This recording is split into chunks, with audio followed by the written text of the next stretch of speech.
In today's video, I'll be discussing the three major costs associated with selling a house, speaking from the perspective of a seller.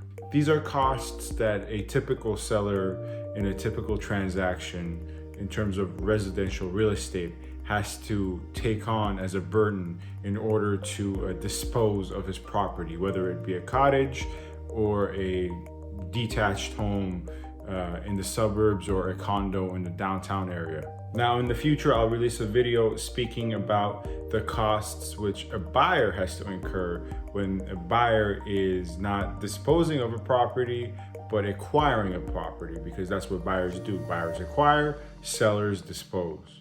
I just want to make note that I've reduced it to three costs because I believe these are the major ones.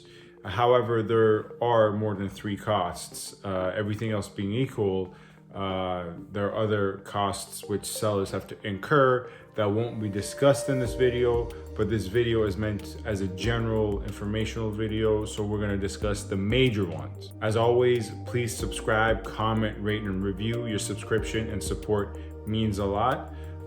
It does motivate me to make more videos that are informational, and on the same token, please provide me with some feedback. I always strive to make informational videos that actually help educate people who are not equipped with real estate knowledge.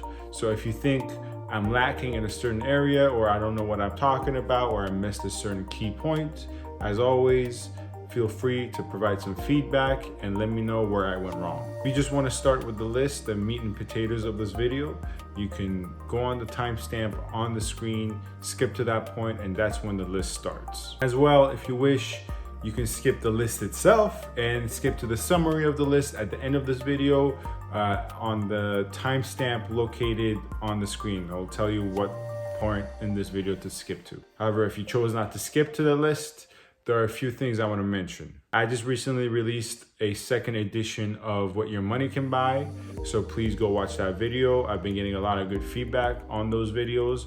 What Your Money Can Buy, wherein once I complete a transaction and do a deal, whether I buy something for a client or sell something for a client, I show you what they bought or sold, so you get a good idea of what certain price points can get you in certain parts of the area in Toronto, Richmond Hill, Scarborough, wherever it may be. Moreover, I actually did another transaction, happy to say, so I'm going to be releasing another video of What Your Money Can Buy, so stay tuned for that. And lastly, you can always find my contact info in the description box.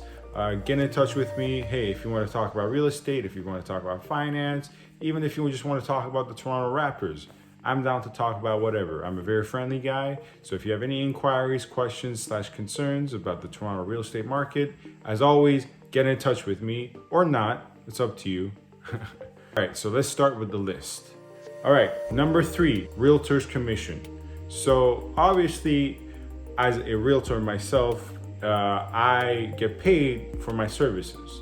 And most realtors, I would say 80% of the realtors, get paid on a commission basis. So let's say you want to sell your house. As the seller, once you've successfully sold your property for whatever price it may be, a portion of the funds you will receive will be allotted to paying the realtors involved. Now, depending on the transaction, this can take many different configurations, whether you're paying 2 realtors, 1 realtor, it depends.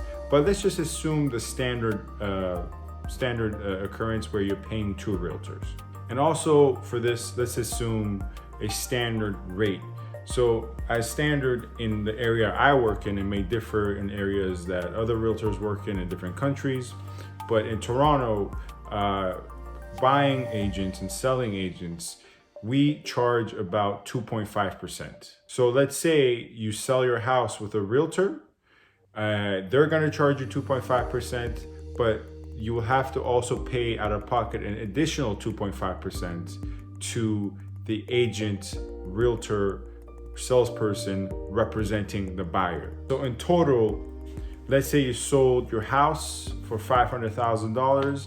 The first cost which you incur is Realtors Commission, paying for the services of the realtors, which, like I'm saying, in this hypothetical is about 5% of the total purchase price or sold price, depending on whose perspective you're looking at it. Now, in actuality, you rarely ever pay 5% because it's so competitive now. Some realtors are willing to cut back, give a discount, so on and so forth.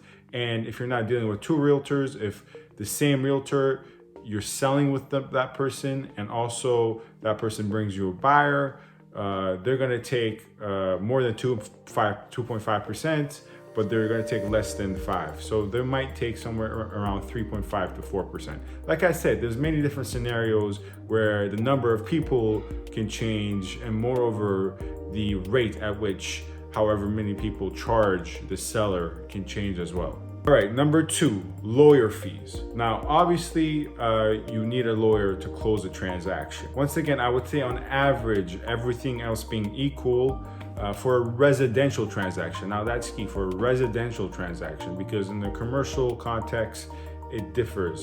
But in a residential transaction, a lawyer charges the seller anywhere from $800 to $1,500, worst case scenario, $2,000, depending on the level of service, how much they have to work, because some transactions are easier than others. On average, it's about, like I said, $800 to $1,500, even $2,000 in some cases. Now, in the case of commercial transaction, let me just touch on that for a quick second.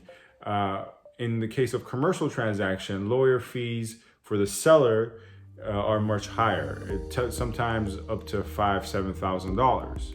Now, this is simply because the closing of a commercial transaction from the perspective of a lawyer, but also the perspective of the realtor and the seller themselves, is a much more complicated and cumbersome ordeal. Now, I'm not going to get into the reasons why in this video, because if I did, I would have to delete my video I made on that already that I haven't released. So for a typical real estate residential transaction, the lawyer fee, which a homeowner who's selling their home has to pay, ranges from $800 to about $1,500. In a commercial transaction, the seller has to pay around $4,000, $5,000. Once again, these are rough aggregates.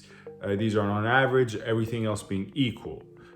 In real life, a lot of things happen where these figures might be significantly less or even significantly higher. All right, there's many more things I want to discuss, but let's just get to the last item on this list. Often the seller has to pay some sort of mortgage discharge fee to whoever the lender is. So a mortgage discharge fee is basically a penalty of some kind or some sort, wherein you are discharging your mortgage because you're disposing of the property that the mortgage is on earlier than scheduled, earlier than the date that you first agreed to, which is called the maturity date.